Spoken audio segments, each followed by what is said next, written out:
Bonjour à tous. Aujourd'hui, c'est vous et moi face à Dick Marty. Dick Marty, bonjour, bienvenue sur le plateau de Face à Face. Merci, bonjour madame.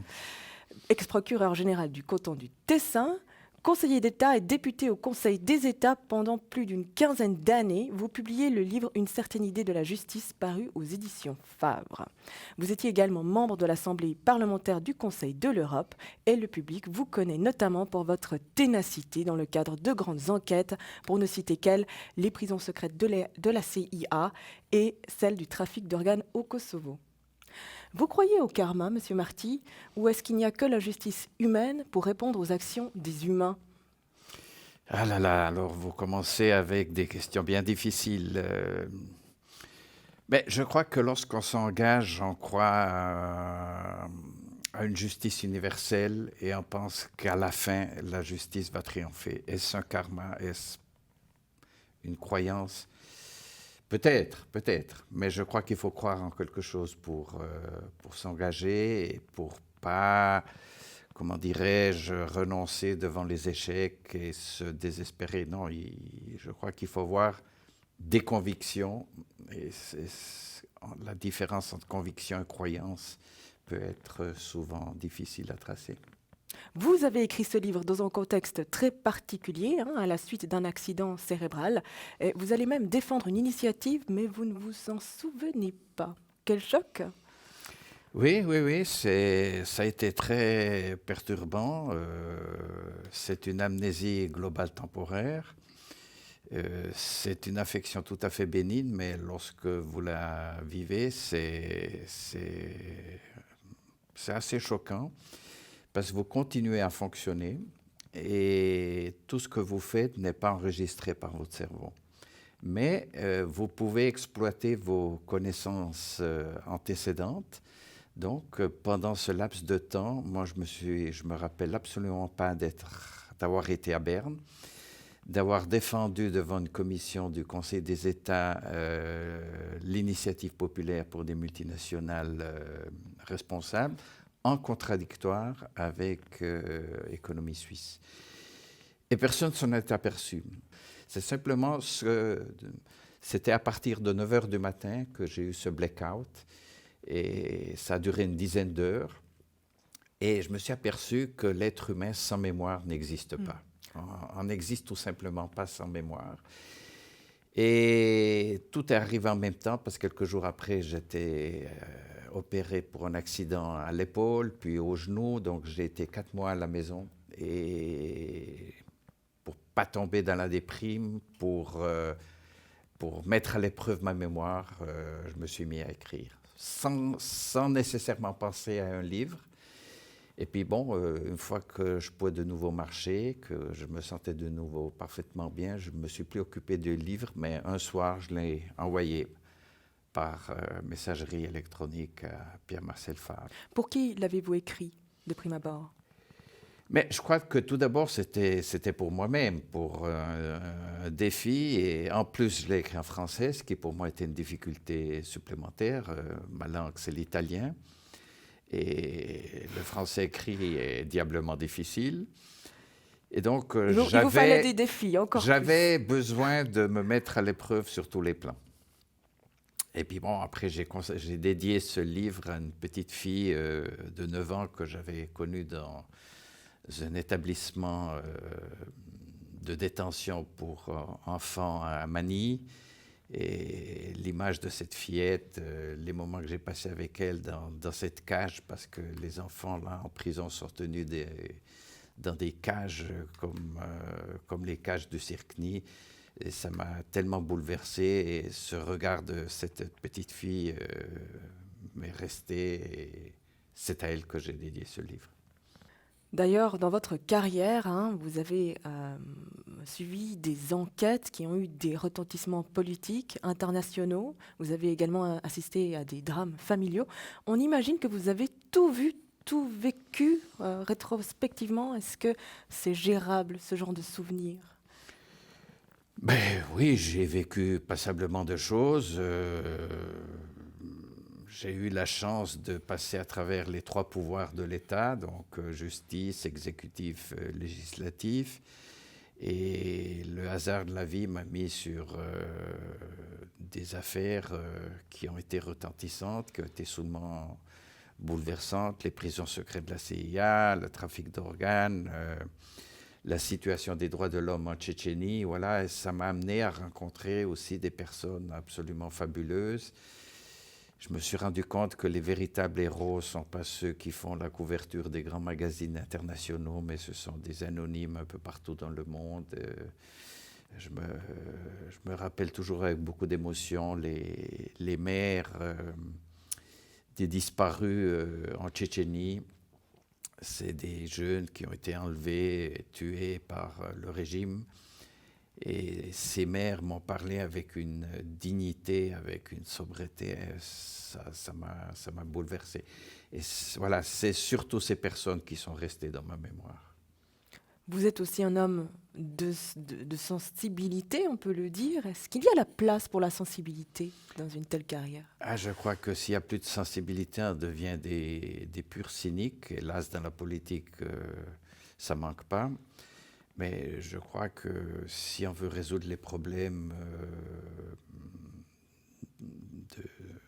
de l'humanité, les problèmes de notre société, de nos voisins, de nos connaissances, de la société dans laquelle on vit, il faut avoir une sensibilité, il faut avoir une capacité d'écoute, et il faut savoir que d'autres personnes ont d'autres problèmes, et il faut savoir comprendre tout cela. Et c'est ce qu'on essaye de faire. Ce que j'ai essayé de faire, c'est pas toujours facile, et j'ai peut-être pas toujours réussi. N'est-ce pas étrange pour vous de vous dire que ceux que l'on nomme parfois des monstres sont juste tout simplement humains, hein? Vous esquissez le débat dans votre livre. En chaque humain, y a-t-il un monstre qui dort? C'est vrai qu'on se pose des questions. J'ai interrogé des personnes qui ont assassiné plusieurs personnes, qui ont été désignées dans la presse comme étant des monstres. Et quand vous parlez avec eux, vous trouvez des côtés humains, vous trouvez aussi des tragédies dans leur enfance. Finalement, c'est le point commun, c'est le côté et humain. vice-versa, dans des personnes tout à fait paisibles, dans des situations particulières de la vie, ça peut déchaîner des violences inouïes. Donc, franchement, je me suis posé la question, mais moi, si je m'étais trouvé dans cette situation où on avait peut-être menacé mes filles, comme je me serais comporté, etc. Donc oui, l'être humain est quelque chose de complexe, et je crois qu'on a tous une certaine part d'ombre qui peut, dans certaines situations particulières, exploser. Voilà. Vous devez être maître désormais dans l'art de lire à travers les apparences et les masques de sociabilité ou autres manipulations. Peut-on être encore naturel quand on rencontre des gens? Disons que avec l'activité de procureur, où chaque jour j'interrogeais des gens, et j'ai connu un peu toujours la face cachée, parce que quand vous êtes procureur, vous voyez un peu la face sombre de l'humanité. C'est des suicides, c'est des drames familiaux, c'est l'enfant qui se drogue. Pourquoi il se drogue? Parce qu'il y a des problèmes obscurs dans la famille, etc. Et donc après... Vous devez trouver toujours un équilibre entre ne pas être cynique et ne pas vous laisser emporter par vos émotions. C'est-à-dire que si vous voulez avoir une approche objective, il faut pouvoir comprendre, mais sans se laisser entraîner par les émotions. Et ça, c'est une partie délicate que j'ai appris dans mon activité de procureur. J'ai commencé très jeune. Et c'était le moment où les problèmes de drogue sont explosés. Alors, il y en a eu plusieurs morts. Moi, je me rappelle tous ces jeunes que j'ai connus à plusieurs reprises qui sont décédés. Et voilà, ça c'est chaque fois un choc, et ça vous apprend à gérer toutes ces émotions. Ce besoin de faire justice, est-ce que c'est quelque chose qui était déjà là, très jeune? Ou est-ce que c'est venu finalement sur les bancs de l'université? En réalité, tout au début, je voulais faire de la médecine avec surtout la spécialisation de psychiatrie. Et puis, lorsqu'on nous a présenté les différentes professions quand on faisait la maturité, après on allait s'asseoir à la table de la profession qu'on voulait choisir, Je me suis trouvé tout seul avec 2 psychiatres au souper. Et ça a été tellement choquant cette soirée que j'ai opté pour le droit, mais en sachant déjà que ma spécialisation serait droit pénal et criminologie. Et ensuite, à l'étranger, j'ai fait des études post-universitaires en médecine légale et en psychiatrie légale. Vous expliquez dans un entretien que la vérité, c'est un hommage que l'on doit aux victimes. Oui, ce n'est pas les années de prison que l'on inflige aux criminels qui sont aptes à donner satisfaction ou une certaine réparation à la victime. Je crois que la tâche, la première de la justice, c'est celle d'établir la vérité. Voyez-vous, en Afrique du Sud, on a eu pendant très longtemps un régime minoritaire blanc qui a opprimé d'une façon absolument honteuse la majorité noire. Et lorsque finalement la majorité noire a pu accéder au pouvoir, on aurait pu s'attendre à des massacres, des revanches. Non, on a institué, pas des tribunaux, mais on a institué des commissions de vérité et réconciliation. Et le fait même qu'il y ait des gens qui ont publiquement reconnu d'avoir commis des actes et de demander pardon aux victimes, ça a été quelque chose d'absolument formidable. Et ça a permis une transition démocratique sans effusion de sang. Et je crois qu'André s'occupait un peu plus de ces mécanismes de médiation et de contact entre celui qui a commis une infraction et la victime. Je crois que si on arrive à apaiser les rapports entre celui qui a commis le délit et la victime, on ferait des grands progrès. C'est une sorte de réparation. C'est peut-être la réparation la plus importante. Vous parlez de la prison dans un autre contexte, au Guatemala, pour visiter 2 concitoyens emprisonnés pour trafic de drogue. Et vous écrivez dans votre livre « En prison aussi, l'argent est pouvoir ». La plupart du temps, et pas seulement en Afrique ou en Amérique centrale, la prison ne fait qu'exalter ou exaspérer les côtés les plus négatifs de la société. Comment penser qu'on puisse en sortir meilleur ? Isoler les gens ne permet pas une réflexion sur les racines du crime. C'est un peu votre réflexion à quelque part ? Oui, c'est une vaste question qui occupe les esprits depuis longtemps. Moi, je suis de l'avis qu'en prison, ça devrait être la dernière solution et qu'on peut avoir toutes sortes d'interventions auparavant. Parce que je crois que c'est démontré maintenant depuis très très longtemps, la prison peut avoir un effet destructeur et souvent on rentre comme petit délinquant et on en sort comme braqueur. Certes, ce n'est pas toujours comme ça, mais c'est assez souvent comme ça. On a souvent parlé de la prison comme l'université du crime. Alors, la première chose, c'est la prison, on ne peut pas y renoncer, mais si on a une prison, il faut la concevoir d'une façon qu'elle ait cette capacité de réinsérer l'individu dans la société et que cet individu puisse retrouver les instruments pour vivre convenablement dans cette société. Alors, quand j'ai visité ces prisons à l'étranger, alors là, c'est poussé au paroxysme. Vous voyez tout de suite que les gens qui ont de l'argent, c'est des petits caïds. Et dans ces pays, les agents qui travaillent dans la prison sont très mal payés, donc sont très souvent corrompus. Donc, la prison n'a aucun effet de longue durée sur la criminalité, mais tout au contraire, c'est un effet corrupteur. Bon, chez nous, il y a des établissements pénitentiaires où on se donne beaucoup de peine, mais je crois qu'il ne faut pas oublier à toutes les possibilités qu'il y a au-delà de la prison, d'une thérapie en liberté, des travaux d'intérêt public, de réparation du dommage.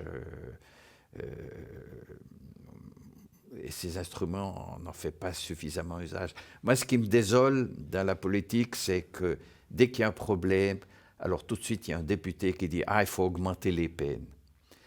Alors, il y a un livre qui a joué un très grand rôle dans mon choix quand j'étais adolescent, c'était Des délits et des peines, Dei delitti e delle pene, et c'est un Italien, Cesare Beccari, au XVIIIe siècle, qui a écrit « C'est pas la dureté des peines qui retient le délinquant à commettre un crime, mais c'est la certitude d'être pris. Et ça, c'est une vérité absolue. Donc, si vous augmentez les peines, ça ne sert pas à grand-chose. Ça a même un effet souvent contre-productif. Mais si vous mettez en marche un système social qui permet de capter la propension au crime ou le crime même, de pouvoir le réprimer tout de suite, ça, c'est la meilleure prévention. Donc, améliorer un certain contrôle social. Oui, sans devenir un État totalitaire, mais disons que le fait que le délinquant sait qu'il a une très haute probabilité que son action, que son délit sera découvert rapidement et que lui sera découvert, cela est la meilleure prévention. Parce que le délinquant ne pense pas à la peine qu'il recevra. Lui, il pense que de toute façon, on ne le prendra pas. Et dans bien des délits, il a des grandes chances de n'être pas pris. Mais si l'État met en œuvre un système qui fait qu'il a très peu de chances d'échapper, voilà qu'on a mis sur pied une prévention très efficace. Vous prenez un changement d'orientation fondamental de la politique de la drogue. Vous prenez une régulation de ce marché que l'on n'a pas réussi à faire disparaître. Vous devez connaître de nombreuses levées de boucliers. Quand on fait de la politique, il ne faut pas toujours dire ce que les gens s'attendent à ce qu'on dise et qu'on veut recueillir tout de suite des applaudissements. Moi, j'ai changé d'idée. Comme jeune procureur, je croyais à la répression. Je croyais que le fait de punir la consommation permettait aux jeunes de ne pas tomber dans la drogue. Or, j'ai pu constater moi-même, après des années, j'étais quand même 15 ans procureur et toujours sur le front, et j'ai constaté que cette criminalisation avait un effet contraire, parce que le jeune, dès qu'il consommait, et peut-être qu'il se rendait compte qu'il avait après besoin d'aide, il ne s'adressait pas à des personnes de confiance parce qu'il avouait de par là même d'avoir commis un délit. Et donc, le régime de prohibitionnisme qu'on a instauré pour les drogues, pour des drogues qui, entre parenthèses, ont des dommages qui souvent ne sont pas plus importants d'autres substances qui sont légales, comme l'alcool et la fumée, qui font bien plus de victimes. Ce prohibitionnisme a créé le plus grand phénomène criminel de tous les temps, au point qu'on dit que le crime organisé de la drogue est too big to fail, il est trop grand pour tomber. Le délégué des Nations Unies a dit, pour les questions de la drogue, a dit que pendant la crise de 2008, l'argent de la drogue a contribué à sauver des banques. Et donc, une société sans drogue, c'est une illusion. Un chercheur français écrivait récemment que si on devait tout à coup libéraliser le cannabis, il y a toute une ceinture de cités autour de Marseille où les gens, les familles ne pourraient plus payer leur loyer. Et donc, c'est assez terrible comme vérité, mais c'est une vérité. Donc, ce marché, il faut le réguler comme on régule d'autres substances dangereuses. Réguler ne veut pas dire libéraliser, mais il faut se battre sur le terrain des criminels. Aujourd'hui, c'est l'État, c'est le prohibitionnisme qui crée le marché des criminels. Et paradoxalement, les grands criminels ont intérêt à ce qu'on arrête régulièrement des petits trafiquants, parce que cela contribue à tenir le prix haut et donc à faire des affaires. Et la faillite de la politique de la drogue actuelle est sous les yeux de tout le monde. N'importe où, dans n'importe quelle ville, une personne qui veut se procurer de la drogue, en très peu de temps, il sait exactement où l'acheter et où il peut recevoir tel et tel type de drogue. Donc, ce même chercheur français disait n'importe ce qu'on va tenter, on ne peut pas faire pire de ce qu'il y a maintenant. Bon, la politique de la drogue actuelle, c'est aussi des drames familiaux, des victimes. Que répondez-vous à ces gens-là? Le problème de la drogue devrait être tout de suite considéré avant tout comme un problème de santé et pas comme un problème de droit pénal ou de criminalité. C'est avant tout un problème de santé. Il faut qu'il y ait une prévention contre tout ce qui crée des dépendances.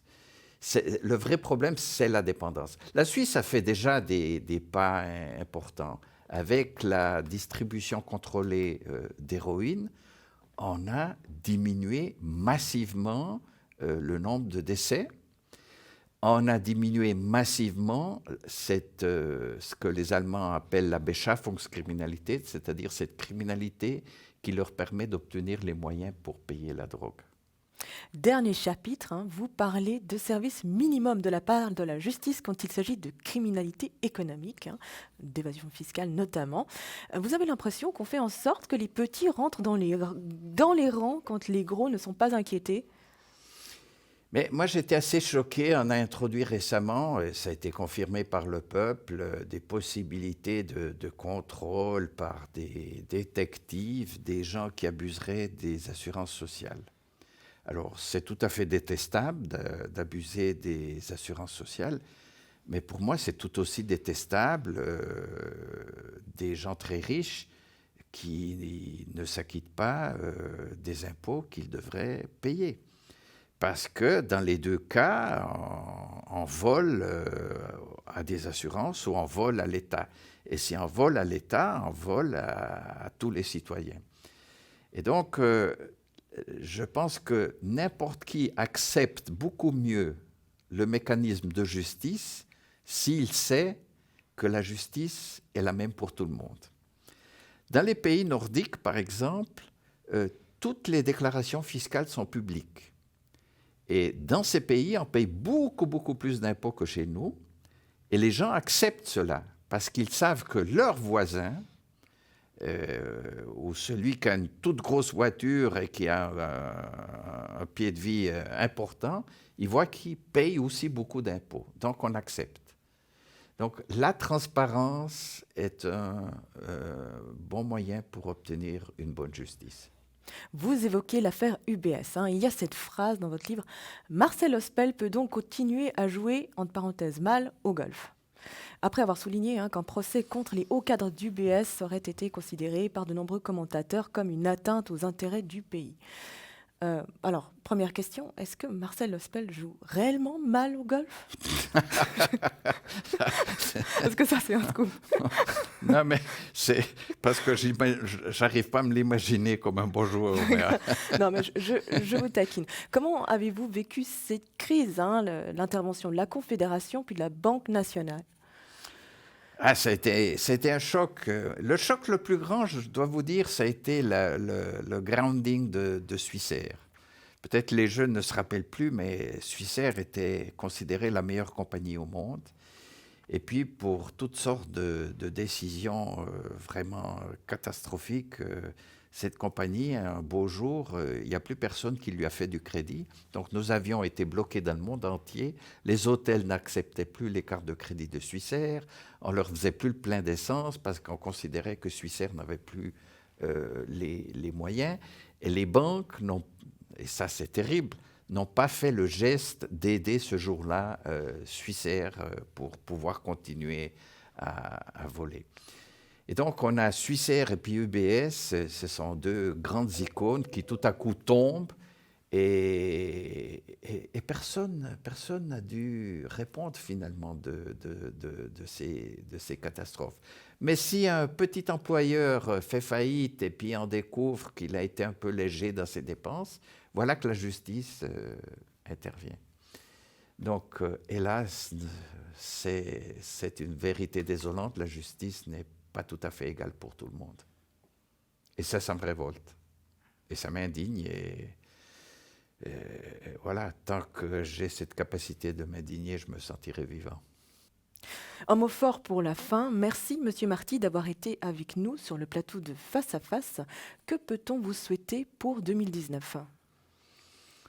Oh, tout d'abord, merci de m'avoir invité. Qu'est-ce que je peux souhaiter? Mais de pouvoir continuer à observer ce qui se passe dans le monde. Et voilà, oui, continuer peut-être à m'indigner, mais aussi continuer à voir qu'un peu partout, il y a des gens qui réagissent, il y a une jeunesse qui se préoccupe du climat. Et oui, je suis du côté de cette jeunesse. Le climat est certainement le plus grand défi qui attend la société de demain. Et notre génération ne peut pas être très fière du monde qu'elle laisse à cette jeunesse. Donc voilà, j'encourage cette jeunesse à s'indigner, mais aussi à agir et à devenir concret. C'était le mot de la fin. Quant à moi, je vous retrouve la semaine prochaine pour une nouvelle émission.